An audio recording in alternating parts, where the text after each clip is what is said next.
Bismillahirrahmanirrahim. Bismillahirrahmanirrahim. Alhamdulillahirabbil alamin. Alhamdulillahirabbil alamin. Allahumma shalli wa sallim ala sayyidina Muhammadin Ala sayyidina Muhammadin. Salatan tukhrijuna min dhulumatil wahmi min zulumatil wa wahmi tukrimuna wa tukrimuna binuril fahmi binuril fahmi wa tudihu lana wa tudhihu lana ma ashkala hatta yufhama innaka anta ta'lam wa la a'lam innaka anta 'allamul ghuyub. innaka anta 'allamul ghuyub. Allahumma inna nas'aluka rahman nabiyyin wa hifdzal mursalin wa hifdzal mursalin ilhamal malaikatil muqarrabin. wa ilhamal malaikati Allahumma Allahumma aghnina bil 'ilmi aghnina bil 'ilmi وزينا بالحلم وزينا وأكرمنا بالتقوى وأكرمنا وجملنا بالعافية جملنا يا أرحم بالعافية. الراحمين. وصلى الله وصلى على الله سيدنا محمد على وعلى سيدنا آله وصحبه وسلم. وعلى آله وصحبه بسم وسلم. الله الرحمن الرحيم. الحمد لله الذي هدانا لهذا وما كنا لنهتدي لولا أن هدانا الله. أشهد أن لا إله إلا الله وحده لا شريك له وأشهد أن سيدنا ونبينا محمدا عبده ورسوله لا نبي بعده. اللهم صل وسلم على سيدنا محمد اللهم صل وسلم الفاتح لما أغلق والخاتم لما سبق ناصر الحق بالحق والهادي إلى صراطك المستقيم وعلى آله وصحبه حق قدره ومقداره العظيم. أما بعد، فقال المصنف رضي الله تعالى عنه ونفعنا به وبعلومه في الدارين آمين إلى أن قال. Melanjutkan bacaan kita faslun fi syurutus shalah wa min syurutus salati. Dan di antara syarat-syaratnya salat istiqbalul kiblati, menghadap ke arah kiblat. Itu syarat sahnya salat, menghadap ke arah kiblat. Dan menghadap ke arah kiblat imma ayyakuna yaqinan wa imma ayyakuna dhannan. Menghadap ke arah kiblat ada kalanya yakin, yaitu kalau tidak ada penghalang antara dia dengan Ka'bah, menyaksikan Ka'bah ada di sana di Masjidil Haram, itu namanya istiqbalul kiblat yakinan, menghadap kiblat secara yakin, karena Ka'bahnya kelihatan. Ada istiqbalul kiblat zannan, menghadap kiblat dengan zon, sangkaan. Siapa tuh? Bagi orang yang tidak menyaksikan Ka'bah. Ya, kita ada di sini nih. Namanya istiqbalul kiblat zannan. Mesti sangkaan kita yang kita hadapi lurus persis adalah Ka'bah. Nggak boleh dalam keadaan ragu, nggak boleh. Itu ragu ya, ini kiblat benar apa kagak, bingsar dikit apa kagak, itu nggak sah salatnya. Jadi harus sangkaan ini benar-benar bahwasanya kalau dijuruskan tepat kepada Ka'bah. Itu pendapat dalam mazhab Syafi'i. Jadi ainul Ka'bah, yang dihadapkan benar-benar daripada Ka'bah. Walaupun ada pendapat dalam mazhab yang lain bil jihad, cukup dengan arah. Nah, di sini ada fasahatun, ada keluasan di situ. Tapi dalam mazhab Syafi'i harus ainul Ka'bah, benar-benar yang dihadapi ainul Ka'bah. Bisa yakinan kalau kita menyaksikan, atau kalau terhalang zannan dengan sangkaan Ka'bah yang kita hadapi. Itu istiqbalul kiblat. Dan menghadap kiblat dengan apa? Apabila dia sholatnya berdiri atau duduk. Sholatnya berdiri atau duduk, maka menghadap kiblat itu bisa terihi dengan dadanya, dengan badannya, dengan dadanya. Gak boleh tuh dadanya minggisar dikit, gak boleh. Berpaling dari kiblat. Itu kalau sholatnya orang yang sholatnya berdiri atau orang yang sholatnya duduk. Jadi menghadap kiblat bisa terihi dengan dadanya. Selain itu sunnah. Palanya menghadap sunnah. Artinya apa? Ente mencong dikit melengos sah aja. Bicara sah hukumnya sah. Tapi kalau melengos begitu malu begini, padahal bisa lurus, itu makruh aja. Tapi bicara sah hukumnya sah. Karena kalau orang sholatnya diri, orang sholatnya duduk menghadap kiblat, disadrihi dengan dada. Tangannya juga sunnah. Tangan yang dibawa ke belakang, bicara sah. Kaki juga begitu, yang mau main dong mau lari ya sah. Asal dadanya menghadapi kiblat. Yang kedua, idza kana muttaji'an, apabila sholatnya tidur miring. Dia nggak bisa diri, nggak bisa duduk, nah, boleh sholatnya muttaji, tidur miring. Yang paling afdal, palanya ada sebelah kanan. Boleh palanya kiri, boleh. Tapi yang paling afdal, palanya ada di sebelah kanan. Nah, menghadap kiblat dengan apa? Dengan badan dan dengan wajahnya. Wajib diarahkan kiblat badan dan wajahnya. Itu yang miring begitu. Kemudian yang ketiga, idza kana mustalqiyan ala ghafar. Kalau dia sholatnya tidurnya kerentak, maka wajib menghadap kiblat bi wajhihi wa bi akhmasai qadamih. Wajib menghadap kiblat dengan wajah dan kedua telapak kakinya. Dia nggak bisa tidur miring, maka sholatnya jalan tetap. Palanya kiblat sana ya, palanya di sana, palanya di sana, kakinya menghadap kiblat. Nanti palanya diangkat sedikit pakai bantal misalnya. Jadi menghadap kiblat diwajahi dengan wajah dan kedua telapak kaki. Ini menunjukkan bagaimana sholat hukumnya wajib, nggak ada tawar-menawar.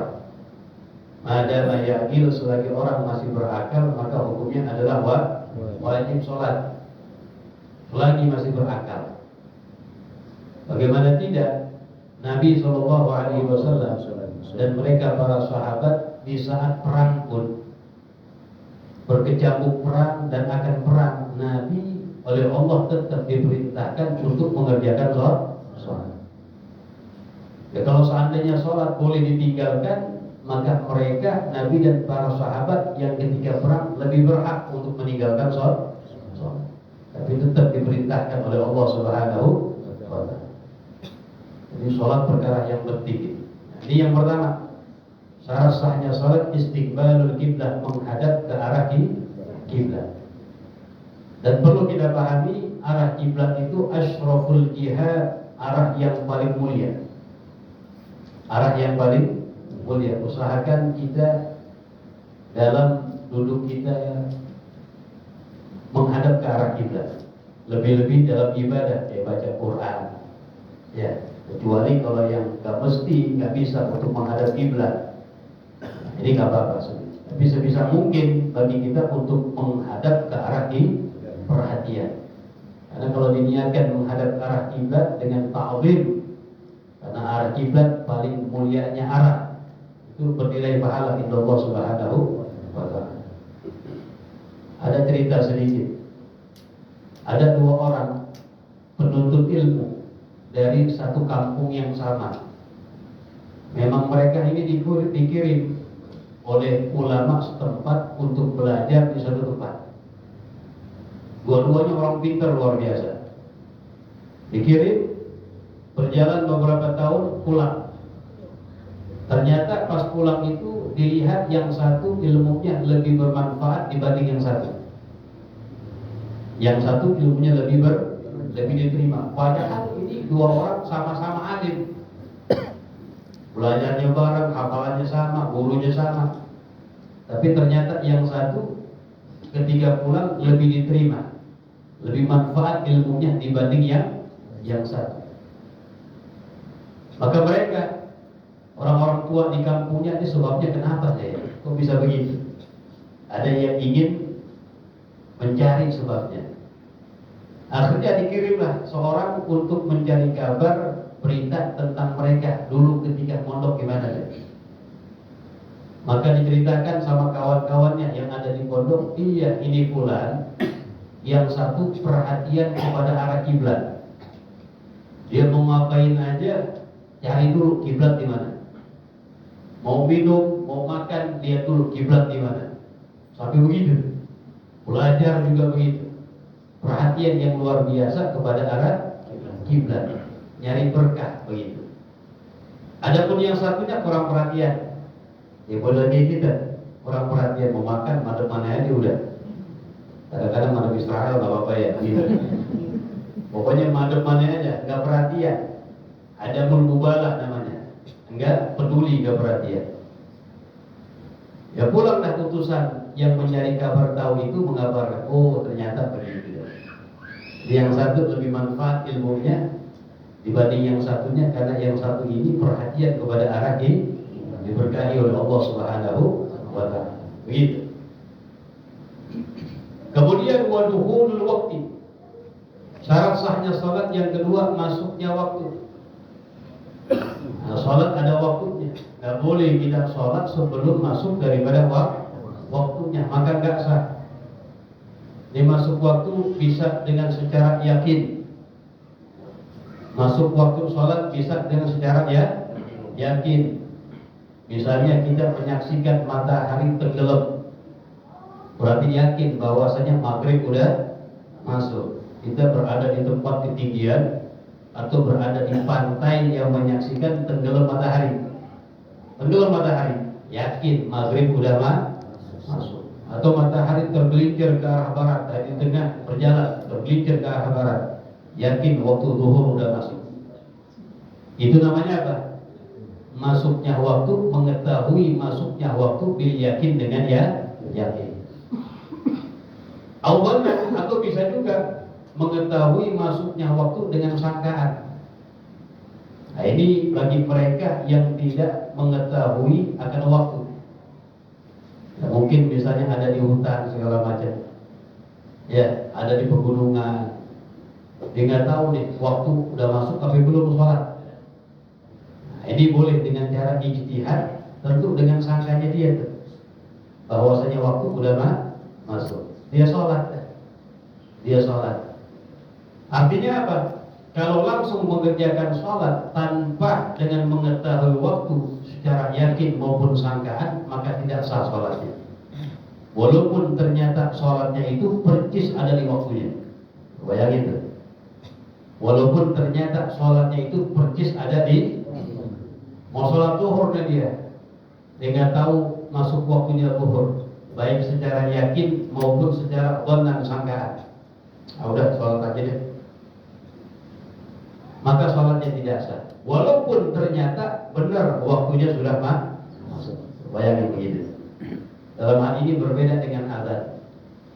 Kalau adzan orang menyangka atau nggak yakin atau nggak menyangka bahasa, langsung aja adzan, nggak masuk kali ya. Ternyata memang betul waktunya udah masuk, maka adzannya sah dikatakan.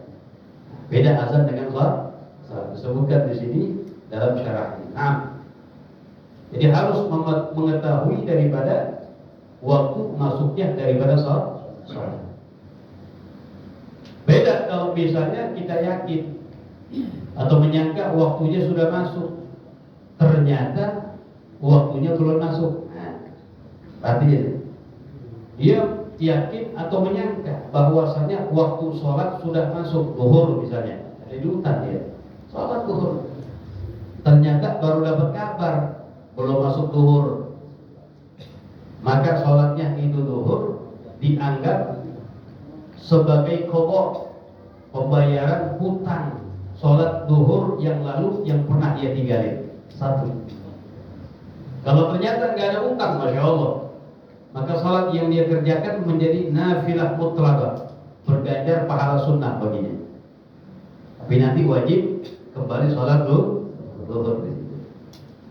Adapun kalau misalnya kebalikannya, dia sholatnya itu ternyata waktunya sudah lewat, dia sholat zuhur sampai udah masuk waktu, ternyata emang udah asar, zuhur udah keluar, maka sholat zuhur yang dia kerjakan boboan bagi waktunya tadi. Di situ ya. Ini kalau misalnya dia melaksanakan sholat dengan tahu akan masuk waktu, dengan yakin atau dengan sangka dhon. Kemudian yang ketiga syarat sahnya sholat al-islamu, orang Islam. Orang Islam. Maka enggak sah sholat yang dilakukan oleh orang yang bukan Islam. Belum Islam sholat sah gak kira-kira? Gak sah. Kenapa gak sah? Hah? Kenapa gak sah? Karena niatnya gak sah. Karena niatnya tidak sah. Dan ibadah yang membutuhkan kepada niat, kalau dilakukan oleh bukan orang Islam kagak sah. Itu sudah jadi kaidah begitu. Jadi ibadah yang membutuhkan kepada niat, kalau dilakukan oleh orang yang bukan Islam maka tidak sah. Apa aja tuh? Wudu. Makanya syarat sahnya yang pertama Islam. Kalau orang yang bukan Islam, wudu dia, ya wudunya nggak sah. Dia bayar zakat, nggak sah zakatnya. Dia puasa Ramadan, nggak sah puasa. Kenapa? Karena niatnya tidak sah. Kalau begitu enak dong, orang yang bukan Islam kagak wajib sholat. Dan bukan enak. Mereka tidak dituntut di dunia. Karena di dunia dituntut bagi mereka masuk ke dalam agama Islam. Kalau sudah masuk ke dalam agama Islam, baru dituntut melaksanakan kewajiban. Tapi kalau mati waliyadzubillah min dzalik alal kufur, dalam keadaan kufur, yang pertama mukhallad finnar, selama-lamanya dalam api neraka Allah Subhanahu wa taala. Yang kedua, segala azab komplit buat dia. Azab orang yang meninggalkan sholat ditimpahkan kepadanya. Azab orang yang meninggalkan puasa Ramadan ditimpahkan kepadanya. Semuanya komplit. Di akhirat mereka mukhatab, dituntut oleh Allah Subhanahu wa taala. Begitu. Jadi di antara syarat sahnya salat al-islamu adalah Islam. Wa kita alhamdulillah nikmat min Allah Subhanahu wa taala in ja'alana muslimin. Allah jadikan kita sebagai umat Islam. Itu nikmat besar itu. Dikatakan tamamun ni'mah. Nikmat min ajalin ni'am, nikmat yang teragung, nikmat yang terbesar. Allah jadikan kita sebagai pemeluk agama Islam. Itu nikmat luar biasa yang kita jaga mesti. Kita jaga Islam kita, iman kita sampai akhir hayat kita. Jaganya gimana? Jaganya ulama bilang yang pertama dengan banyak menyukuri ini nikmat. Bersyukur akan ini nikmat yang luar biasa. Nah, sehingga ada anjuran kita banyak-banyak membaca alhamdulillah ala ni'matil Islam wa kafa biha bin ni'mah. Segala puji bagi Allah atas nikmat Islam dan cukup itu nikmat dari segala-gala nikmat yang lainnya. Ini bacaan yang luar biasa, bacaan yang azim, yang besar. Alhamdulillah ala ni'matil Islam wa kafa biha bin ni'mah. Segala puji bagi Allah atas nikmat Islam. Ada satu kisah begini. Ada seorang ulama ketika beliau melaksanakan haji dan wukuf di tanah Arafah. Wukuf di tanah Arafah. Tanggal berapa itu? Tanggal 9 Dzulhijjah. Wukuf di tanah Arafah. Kan ada bacaan zikir khusus ketika wukuf di padang Arafah. Cuma ini ulama bacanya apa? Perbanyak alhamdulillah ala ni'matil Islam wa kafa biha bin ni'mah.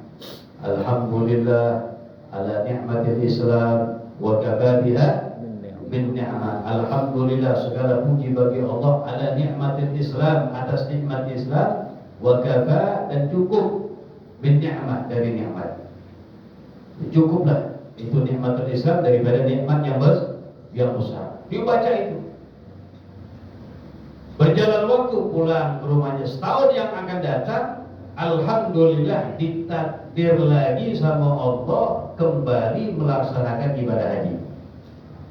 Kembali melaksanakan ibadah haji tahun yang setelahnya. Seperti biasa ketika wukuf di padang Arafah, dia kembali ingin membaca itu bacaan yang dia baca tahun kemarin. Apa? Alhamdulillah ala ni'matil Islam wa kafa biha bin ni'mah. Baru mulai baca, Alhamdulillah ala ni'matil Islam. Terdengar suara min kibalil malaikah mengatakan, mahlan ya Abdullah. Sebentar wahai hamba Allah, jangan diterusin lagi baca. Hatta nafruga min kitabati thawabiha fil 'amil madhi. Kata malaikat, ada suara, sampai kami selesai mencatat pahala yang kamu baca tahun lalu, dibilang. Jadi setahun belum kelar pahala dicatat sama malaikat. Bacaan yang luar biasa.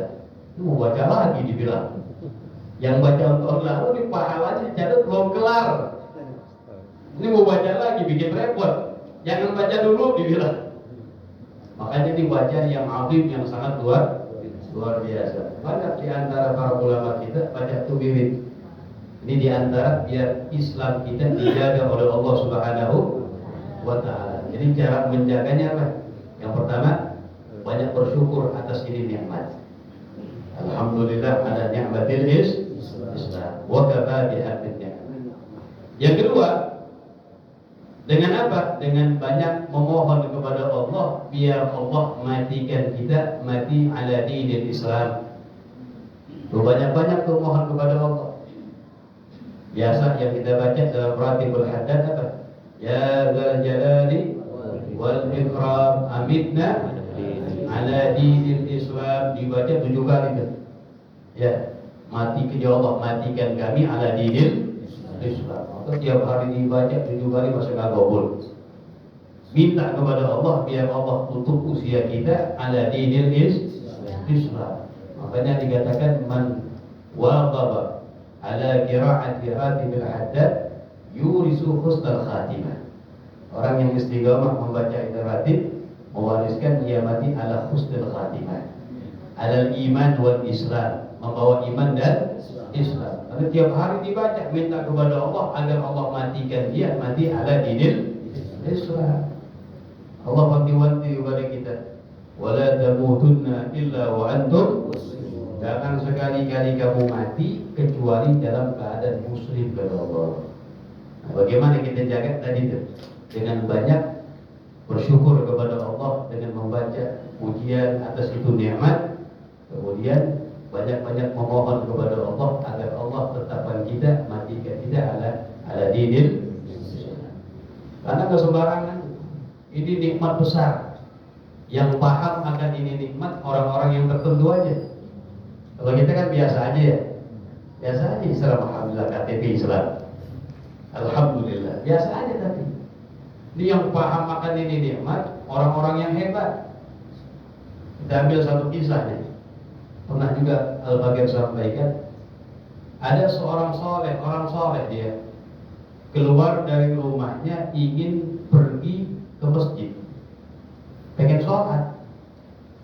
Di tengah jalan ketemu beberapa orang-orang Nasara yuridunal kanisa, yang mereka juga ingin pergi ke tempat peribadatan mereka, pengen ke gereja, sambil pegang kitab, ngobrol satu sama lain, ketawa-ketawa senang. Ini orang soleh berpapasan dengan mereka, menyaksikan mereka pingsan langsung pingsan, ya pingsan di jalanan. Akhirnya ya udah digotong lah sama tetangganya, dibawa pulang ke rumahnya. Akhirnya sadar si umat, ditanya, kenapa? Ya sakit. Dibilang enggak, saya enggak sakit. Loh tadi di jalanan pingsan. Ya, oh iya tadi. Kenapa pingsan? Dicerita.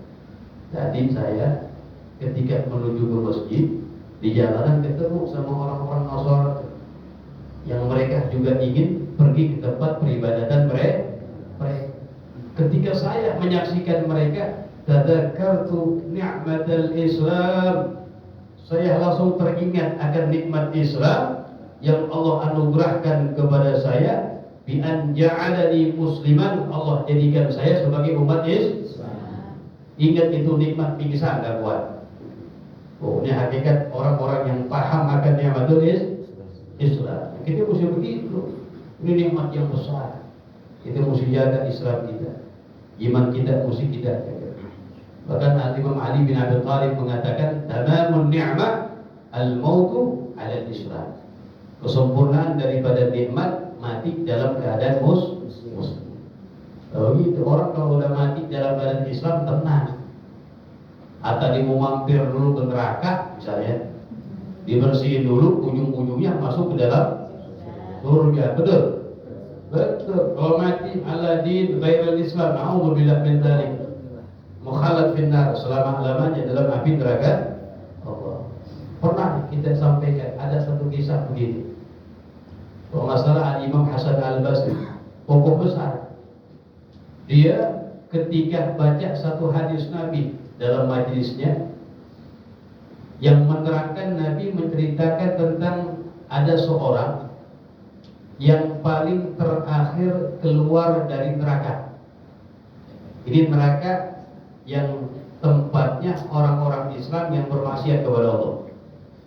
Sampai dosanya dihabisin, baru masuk dalam surga.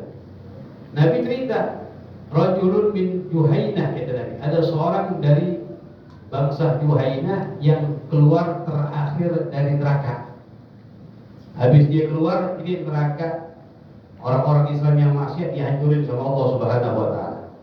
Tapi kalau neraka orang kafir mah lama-lamanya naudzubillah min. Ini orang terakhir keluar. Dengan keringung dia terakhir. Udah sendiri di neraka, dia keluar. Habis itu nerakanya dihancurkan sama Allah. Maka Imam Hasan Al-Basri kalau nggak salah, dia ketika membaca itu riwayat nangis terseduh-seduh, bahkan mohon ya Allah jadikan itu orang saya, dibilang. Jadikan itu orang saya. Usahakan boleh pada bengong semua ya. Berarti mampir dulu loh. Udah gitu orang yang paling terakhir keluar dari neraka. Ada murid dia bilang, kok Syekh begitu? Iya, dia bilang apa? Itu orang walaupun mampir dulu ke dalam neraka Allah Subhanahu wa taala, udah ada jaminan. Ini orang mata 'alal iman wal Islam, mati dalam badan Islam wal iman. Udah ada jaminan ujung-ujungnya bakal masuk ke dalam surga. Sekarang pertanyaannya, saya sama kalian udah jaminan belum mati dalam badan Islam? Jadi mereka tuh orang-orang soleh, semakin hebat ibadah kepada Allah, semakin takut, semakin hati-hati, nggak merasa aman, khawatir mereka, selalu berusaha sekuat tenaga sebaik-baiknya minta kepada Allah agar Allah matikan ala dinil Islam. Jadi begitu. Jadi ini nikmat yang besar. Kita kembali kepada pembahasan.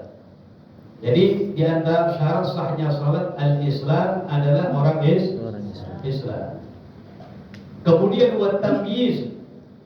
Di antara syarat sahnya salat at-tamyiz. Tamyiz adalah anak yang sudah memayyiz, berakal, udah bisa makan sendiri, udah bisa cebok sendiri. Ya biasa umurnya 7 tahun. Karena orang yang sudah memayyiz niatnya sah. Niatnya sah. Dia wudu niatnya sah. Dia sholat niatnya sah. Tapi kalau anak yang belum memayyiz 3 tahun, 4 tahun, 5 tahun, itu niatnya nggak sah. Dia wudu sekalipun nggak sah wudunya, walaupun benar. Dia sholat sekalipun walaupun benar, nggak sah daripada sholatnya. Kenapa? Karena niatnya tidak sah. Ada tuh min syurutin nawi. Di antara syarat-syarat orang yang berniat ada 5. Salah satunya apa? Tamyizun nawi, yang berniat orang yang sudah mumayyiz. Jadi anak yang belum mumayyiz niatnya tidak sah. Walaupun di sini ada pengecualian. Ada apa? Pengecualian. Seperti apa contoh pengecualian? Anak yang belum mumayyiz berwudu ketika akan tawaf. Ketika akan tawaf. Ada boleh tuh anak yang belum mumayyiz haji atau umroh. Ya, haji atau umroh. Baginya nanti haji sunnah dan umroh sunnah, belum menggugurkan kewajiban haji. Nanti bagaimana? Kan tawaf ini kan bimanziratus sholat, mesti dalam keadaan punya wudu. Nah, orang tuanya yang menyiapkan buat dia. Itu pengecualian aja. Selain daripada yang itu, anak yang belum mumayyiz maka tidak sah. Kemudian wal ilmu bi fardiyatiha, Di antara syarat sahnya salat wal ilmu bi fardiyatiha, mengetahui dengan kefarduan salat. Artinya apa? Salat yang kita kerjakan, salat yang 5 waktu, kita tahu bahwasanya ini salat adalah wajib. Nggak boleh itu berkeyakinan salat maghrib yang kita kerjakan sunnah, agak sah salat itu. Mesti kita berkeyakinan ini salat yang 5 waktu yang kita kerjakan adalah wajib. Wal ilmu bi fardiyatiha. Kita tahu kan? Kemudian syarat yang setelahnya wa alla ya'tajida fardan min furudiha sunnah. Dia tidak berkeyakinan satu rukun dari rukun-rukun salat itu adalah sunnah. Kita udah bahas rukun-rukun salat kan ada banyak, ada 13. Ada berapa? 13. Ada yang mengatakan 17, ada yang mengatakan 18, ada yang mengatakan 14, sama semuanya. Yang mengatakan 13 mereka menjadikan tumakninah ini sebagai rukun pengikut, bukan sebagai rukun tersendiri, bukan. Jadi ruku di antara syaratnya ruku tumakninah. I'tidal rukun salat di antara syaratnya i'tidal harus tumakninah. Sujud rukun salat di antara syaratnya sujud tumakninah di dalamnya. Duduk di antara 2 sujud rukun salat di antara syaratnya tumakninah di dalamnya. Jadi ada 4. Dan dalam salat kita wajib tumakninah dalam 4 tempat. Ruku, i'tidal, sujud 2 kali, duduk di antara 2 sujud. Ini yang menghitung 13 menjadikan tumakninah yang 4 bukan sebagai rukun, tapi sebagai tabi'atul lil arkan, pengikut daripada rukun, syarat daripada rukun. Jelas ya? Jadi nggak ada perbedaan di situ. Nah ini orang di antara syarat sahnya sholat, seorang tidak boleh berkeyakinan satu rukun yang ditentukan dari rukun sholat itu adalah sunnah. Rukun sholat ada 13. Yang pertama niat, yang kedua takbiratul ihram, yang ketiga berdiri bagi yang mampu di dalam sholat fardu, yang keempat membaca suratul Fatihah, yang kelima ruku, yang keenam i'tidal, yang ketujuh sujud 2 kali, yang kedelapan duduk di antara 2 sujud, yang ke-9 membaca tasyahud yang terakhir, yang ke-10 duduk ketika membaca tasyahud yang terakhir, yang ke-11 berselawat kepada Nabi Muhammad pada tasyahud yang terakhir, yang ke-12 salam, yang ke-13 tartib semuanya. Ini 13 namanya rukun. Nah di sini di antara syarat sahnya salat, seorang tidak boleh berkeyakinan satu rukun yang ditentukan itu adalah sunnah. Begini maksudnya. Itu nggak sah salatnya. Ente berkeyakinan rukun mah gak wajib, sunnah, agak sah salatnya. Kenapa? Karena dia berkeyakinan satu rukun dari rukun salat dia meyakini adalah wajib, betul. Atau dia mengatakan sujud mah yang wajibnya sekali doang, enggak 2 kali, sama. Atau dia mengatakan duduk di antara 2 sujud mah sunnah bukan rukun, juga tidak sah. Kenapa? Karena dia berkeyakinan satu rukun yang ditentukan itu adalah sunnah. Lain halnya kalau dia berkata begini, antara sujud dan ruku itu salah satunya sunnah, tapi ada nggak tahu yang mana yang sunnah. Itu masih sah di sini. Kenapa masih sah? Karena dia tidak berkeyakinan satu rukun yang ditentukan itu adalah sunnah. Jelas ya? Nah, itu begitu. Kemudian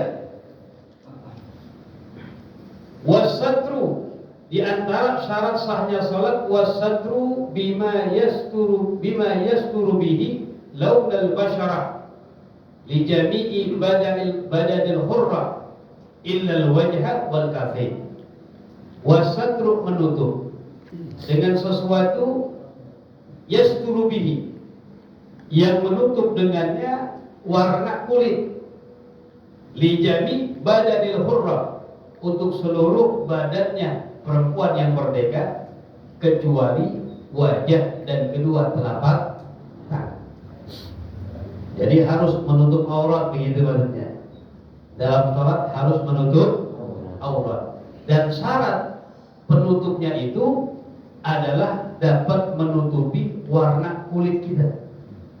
Nggak cukup kalau penutupnya itu tipis, bawang gorengnya masih kelihatan. Misalnya kulitnya masih kelihatan. Iya, bawang goreng masih kelihatan kulitnya. Nah, ini penutupnya belum memenuhi syarat. Jadi satirnya itu, pakaian yang dipakai penutupnya harus menutupi warna kulit. Kalau masih kebayang warna kulitnya kelihatan, itu belum dikatakan menutup auratnya. Jadi syarat sahnya sholat adalah menutup aurat. Bagi perempuan yang merdeka sekarang ini, maka seluruh badan kecuali muka dan kedua telapak tangan. Ini kita bicara dalam sholat kecuali muka dan telapak. Selain keduanya wajib ibu-ibu tutup semuanya. Lagi sholat ada rambutnya satu di sini nih, nampak satu keluar rambutnya, kagak sah sholatnya. Makanya penting tuh ya, diperhatikan. Ya, yang boleh kelihatan cuma wajah dan kedua telapak tangan. Selain itu aurat di dalam sholat. Artinya apa? Enggak boleh kelihatan. Nah, wasatru ma baina surah wa rukbanil dzakar wal ammah min kullil jawadib lal asfal. Kalau laki-laki apa?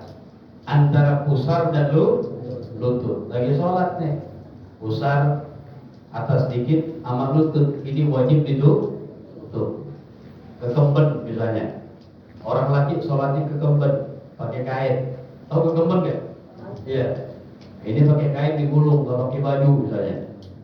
Ini gulungan kain di atas pusar, kainnya terus sampai di bawah mata, di bawah daripada lutut. Sah nggak sholatnya? Sah. Bicara sah maka hukumnya sah sholatnya. Tapi dia sholat orang yang kurang ajar namanya. Dia bisa bicara sah. Iya, kondangan aja rapi deh. Iya, pakai batik, keriskan dulu segala macam. Menghadap Allah Subhanahu wa Ta'ala asal-asal. Kadang-kadang kaosnya robek, begitu. Jadi harusnya itu bagian minal adab kita beribadah kepada Allah Subhanahu wa Ta'ala. Mana yang lebih penting, menghadap Allah kepada menghadap makhluk? Yang harus lebih kita mesti rapi menghadap kepada Allah. Ya begitu. Ya minimal tadi itu, jangan sampai begitu. Memang auratnya dalam sholat laki-laki antara pusar dan lutut, tapi jangan telanjang dada, jangan. Wal ammah, sama juga ammah, budak perempuan, auratnya antara pusar dan udah kagak ada udah. Ini aurat min kullil jawadib, wajib ditutup dari segala sisi. Pinggir-pinggir wajib ditutup, lal asfal. Jadi segala sisi, pinggir-pinggir dan atas. Lal asfal, bukan dari bawah. Artinya apa? Kalau misalnya ada orang sujud, ada orang apa? Sujud, maaf, dari belakang kelihatan kelenengannya. Wah, lagi sujud. Iya, sah nggak tuh sujudnya? Sah. Karena aurat kalau dilihat dari bawah nggak apa-apa. Yang kagak sah kalau terbuka dari samping atau dari atas. Perhatiin ya, kita kadang-kadang pakai kain yang laki-laki, ya, gulungannya di bawah pusar. Di bawah apa? Pusar. Begitu kadang-kadang dia di bawah pusar. Sholatnya pakai kaos atau pakai baju kancing. Ketika ruku dari atas kelihatan pusarnya, kelihatan, maka nggak sah sholatnya. Termasuk membuka daripada auratnya terbuka dalam sholat, itu penting. Jadi aurat ini syarat ditutupi minal jawanib dari sisi kanan kiri, wa minal a'la dan dari atas. Adapun dari bawah nggak jadi masalah. Pakai kain nanti maaf nggak pakai celana dalam misalnya. Dari bawah kelihatan nggak? Kelihatan. Ya, apakah ini sah? Termasuk menutup aurat? Menutup aurat. Dikatakan sholatnya sah. Atau dia sholat di atas, di panggung misalnya, dari bawah kelihatan ke atas. Ya, kelihatan tuh. Ini sah nggak sholatnya? Sah sholatnya. Karena aurat kalau dilihat dari bawah nggak jadi masalah. Yang nggak boleh terlihat dari sisi kanan kiri, depan belakang dan dari atas. Sering dari atas tuh. Tadi tuh pakai kainnya di bawah pusar. Kemudian pakai kaos. Lagi ruku kan kembel dari kaos ini. Kelihatan lubangnya ini nih, pusernya. Bodong lagi misalnya. Maka hukum sholatnya tidak. Makanya penting tuh kalau kita pakai kain celana mau sholat angkat dikit, nutupin sampai apa? Pusar atas ya. Jelas ya? Di situ. Karena kalau misalnya sampai bawah pusar, ini kelihatan ya kancing nih. Boleh rapat. Kita pakai baju yang kaos yang rapat sininya dia. Nah, ini nggak jadi masalah. Kita rukuk sujud nggak kelihatan. Tapi kalau kita pakai kaos, kita pakai baju yang kancing, ini terbuka, nampak dari atas, maka tidak sah. Itu. Nah ini daripada syarat-syarat sahnya salat yang kudu mesti kita perhatikan. Wallahu a'lam bishawab. Ada pertanyaan kita buka sekarang. Nah, betul. Mana tuh? Ini pasal istiqbalul kiblah. Iya. Misalkan si imamnya itu yang agak nyerong dikit ke kanan, tapi makmumnya lurus sesuai karpet. Itu gimana tuh? Karpet yang ada misalkan umumnya. Ya, makanya kadang-kadang ada masjid, ya, kan banyak tuh penggeseran arah kiblat, betul. Iya. Itu buat orang bingung nih, mana nih ya? Dari zaman dulu kemarin kok berubah kemarin. Ini pengurus masjid harus atau musola harus cepat bertindak. Ya, jangan ini berlarut-larut. Artinya apa? Kalau misalnya ada kepentingan MUI dipanggil misalnya, dibuktikan. Atau sekarang Kompas sudah jelas, yang mujarabah yang bagus ya, yang mujarabah yang bagus. Udah dimulai saat itu ditentukan. Oh kemarin ya jelas, udah langsung topnya diberesin. Jadi jangan berlarut-larut di situ. Kadang-kadang berlarut-larut. Ada yang mincong dikit, ada yang malu bingung ya. Ini bahaya. Karena istiqbalul kiblat ini salah satu syarat sahnya sholat. Jadi langsung dikelarin begitu. Ya langsung dikelarin.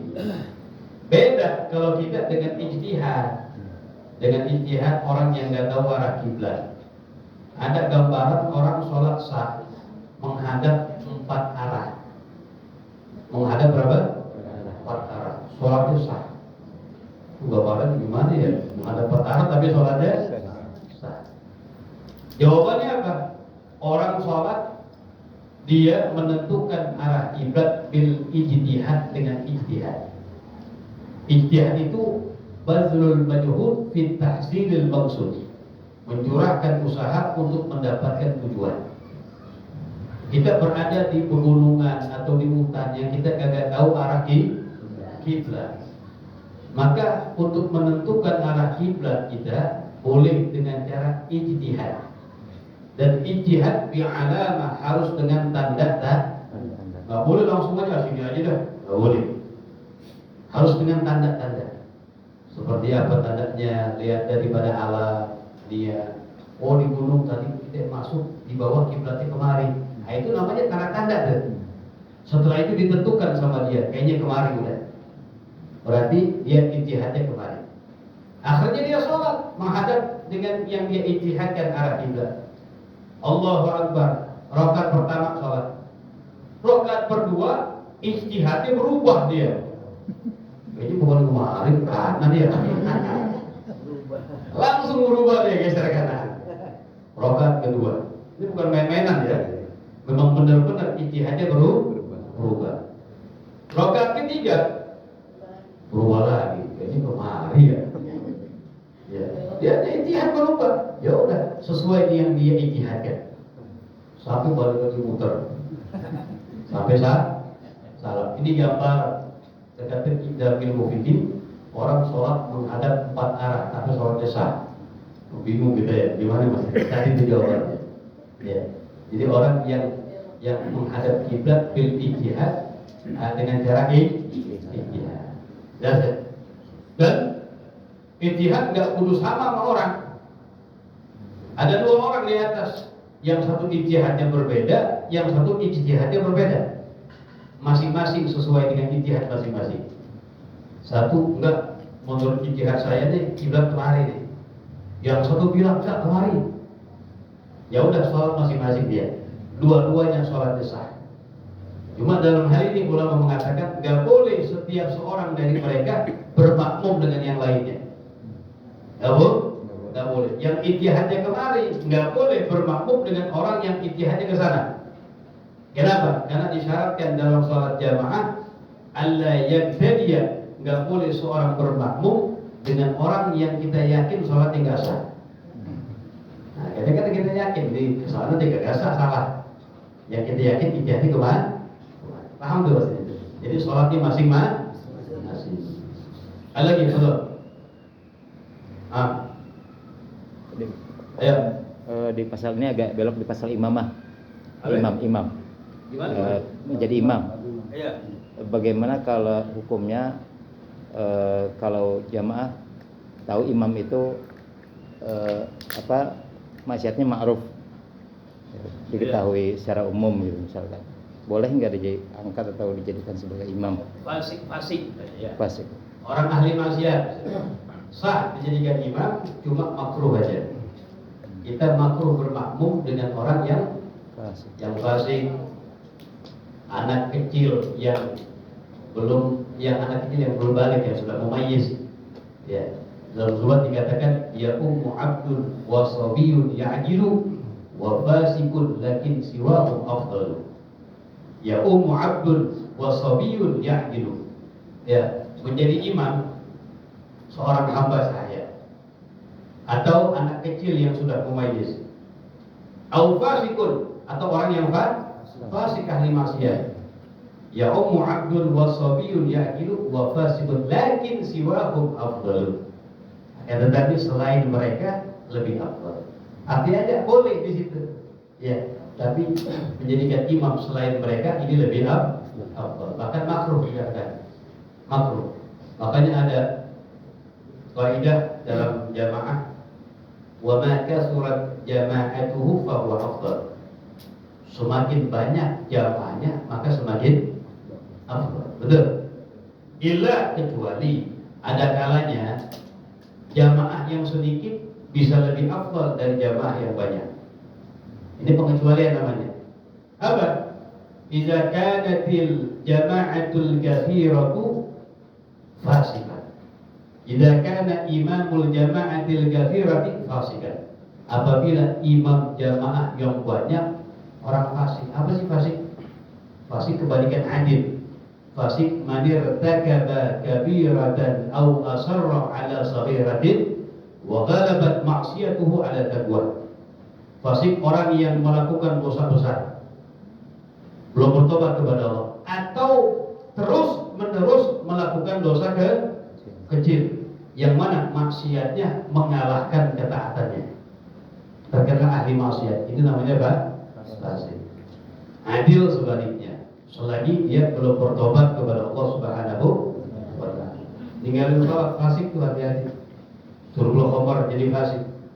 La'bul ghimar main judi jadi fasik. Ya, bermakmum dengan orang demikian maka hukumnya makruh. Sah tapi makruh. Maka dari jamaah yang sedikit yang imamnya adil lebih afdal daripada jamaah yang banyak yang imamnya orang yang fasik. Di dalam surat dikatakan wa kasratul jam'i istuhibbat haitsu la. Jadi yang banyak jamaahnya lebih afdal. Wa kasratul jam'i istuhibbat haitsu la. Ya, selagi imamnya bukan fasik dan juga dikatakan imamnya bukan seorang hamba sahaya. Hamba sahaya najis kurang. Makanya dalam hukum-hukum hamba sahaya setengah daripada orang merdeka di situ. Udah gak ada sekarang udah. Ya. Ada lagi? Nah. Ustaz, kalau kita di dalam hutan atau di perkebunan, kita menentukan kiblatnya melalui matahari terbang, apakah boleh? Ya, itu namanya ijtihad namanya. Namanya dengan ijtihad, itu namanya di antara tanda-tandanya begitu dengan alam. Melalui matahari. Ya, boleh. Itu namanya ijtihad. Ijtihad harus di alamah dengan tanda-tanda. Boleh dengan alam, boleh dengan apa, boleh matahari segala macam. Itu namanya ijtihad. Ya. Makanya bajrul majhud fi tahsil maksud mencurahkan usaha untuk mendapatkan tujuan yang dimaksud. Ya, di alamah dengan tanda-tanda. Gak boleh langsung sini aja, gak boleh. Harus dengan ijtihad dengan tanda-tanda. Oh di matahari kemari.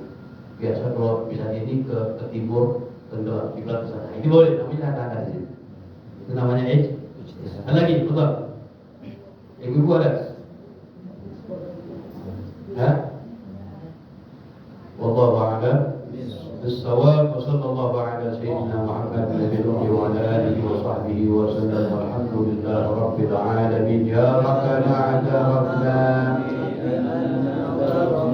wa annana asrafna ala lama ashrafna fatub alayna tawbah واستر لنا العورات وآمن الروعات واغفر لوالدينا ربي والأهل والإخوان وسائر الخلان وكل ذي محبة أو صحبة والمسلمين أجمع آمين يا ربي فضلا وجودا منا لا باكتساب منا بالمصطفى رسولي بكل سور صلى وسلم ربي عليه عند الحب وآله وصحبه عداد الصحب والحمد لله بالبر والتناهي وصلى الله على محمد وعلى آله وصحبه وسلم. الحمد لله رب العالمين. السلام عليكم ورحمة الله وبركاته.